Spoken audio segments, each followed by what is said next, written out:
o momento certo de começar, por exemplo, preenchimento, essas coisas não, mas o bioestimulador de colágeno? Qual é a idade? Existe uma idade ou não? É caso a caso? Então, tem que pensar caso a caso. Agora, pensando no geral. Aos 25 anos a gente começa a degradar nosso colágeno. Então, 1% ao ano aproximadamente. Não é que a pessoa de 25 tenha que fazer. Mas, quando começou o Sculptra, eu dei muita aula, viajei o mundo inteiro dando aula de Sculptra. Antigamente eu falava depois dos 40. Hoje em dia eu já acho que não tem que ser depois dos 40. Eu acho que tem que ser perto dos 30. Por quê? Tá tudo no lugar. Então, quando o rosto tá bonito, as estruturas estão no lugar, o Sculptra vai ser o produto que vai grudar aquelas estruturas ali. Ele não vai dar volume, ele vai te grudar o terço médio na parte óssea. Você vai precisar muito menos preenchimento com o passar do tempo. Então, por isso que eu acho que o bioestimulador ele tem que começar quando a casa está no lugar. Pro rosto. Corpo, quando começar a ter flacidez. E aí vai variar muito. Tem pacientes com uma tendência para a flacidez precoce, que perto dos 30 vão ter flacidez, ou às vezes nasceu com um glúteo que precisa subir, que é a parte genética, então você vai começar mais precocemente. Então isso vai ser muito individualizado de caso a caso. Pacientes mais jovens, menos sessões, respondem mais rápido e tudo isso. Rosto, eu acho que em volta dos 30 é o ideal. Gosto muito do Sculptra para isso, porque eu acho que ele tem que fixar todo esse parte do terço médio sem dar volume. E o resultado dura muito. É uma sessão e o paciente vai repetir às vezes 2, 3 anos depois. Porque jovem acaba produzindo mais colágeno. Você dá aulas pelo mundo inteiro, né? E participa de todos os congressos os mais importantes, né, que existem.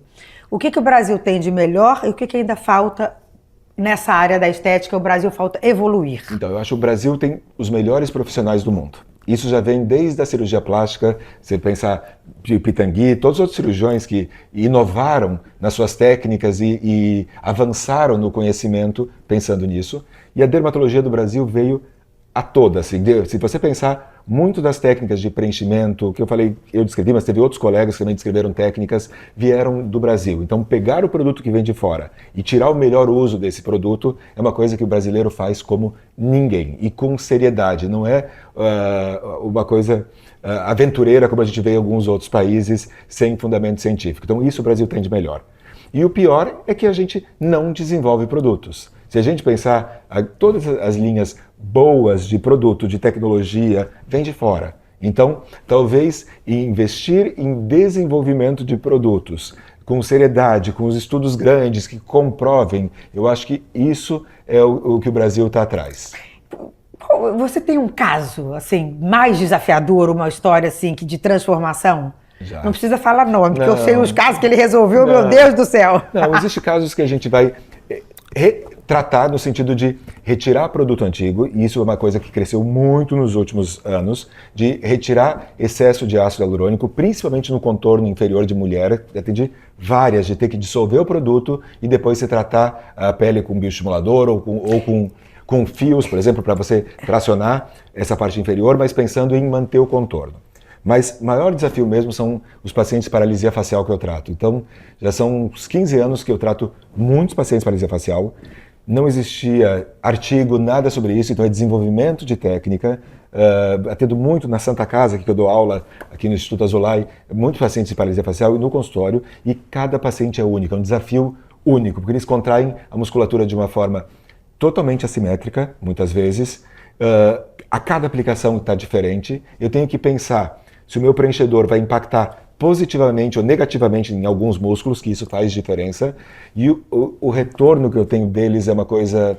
Hoje de manhã a gente estava na Santa Casa e uma paciente começou a chorar, só de tratar. A gente nem começou, só dela saber que ela ia começar a tratar, porque isso impacta muito na autoestima, na parte emocional. Na vida dela. Então, você muda a vida do paciente. Então, assim, a responsabilidade que eu tenho com esses pacientes, para mim, é o maior desafio de tratamento. Então, mais do que reverter algo que deu errado, é pegar alguém que estava acostumado a ter aquela imagem no espelho e de uma hora para outra, aquela pessoa não existe mais, ele tem que se adaptar com uma nova realidade e você começar a devolver aquele eu com os tratamentos. Isso não tem preço, é uma das maiores satisfações do consultório. Imagino. Nossa, imagino, gente, porque esse é o propósito, né? Na Santa Casa é gratuito? Então, na Santa Casa existe... A Santa Casa aqui do Rio de Janeiro, ela não é gratuita no sentido, mas a consulta são valores simbólicos. Os procedimentos, dependendo do procedimento, ele tem o valor do custo do produto. Então, assim, então existe um custo de cada procedimento, mas é um custo muito inferior do que é no consultório. Então, você não ganha nada? Eu não ganho nada, eu sou voluntário. E ser voluntário, isso é um propósito de ajudar as pessoas. Eu sou professor dos residentes ali do Instituto, então a gente ensina tudo que a gente faz no consultório normalmente. Então fica do lado, pegando a mão do residente para ensinar desde o básico do Botox ao mais avançado, e preenchedores, tecnologias, então tem vários tratamentos que são feitos aqui na Santa Casa, no Instituto Azulay. Agora, a gente fala muito aqui de procedimento, mas isso não exclui os tratamentos que a gente faz em casa. A questão de hidratantes, de vitamina C, de protetor solar, isso não exclui nunca, né? Nunca. Isso é uma coisa junto com a outra. Então, o mesmo que eu falei da importância da musculação, pensando na parte óssea e músculo, o cuidado em casa com a pele é fundamental. Então, assim, não adianta eu fazer todas as tecnologias do mundo num paciente que não usa protetor solar. Então, isso não é papo de dermatologista. Tem que usar protetor solar todos os dias, chuva ou sol, isso faz uma diferença enorme para o envelhecimento.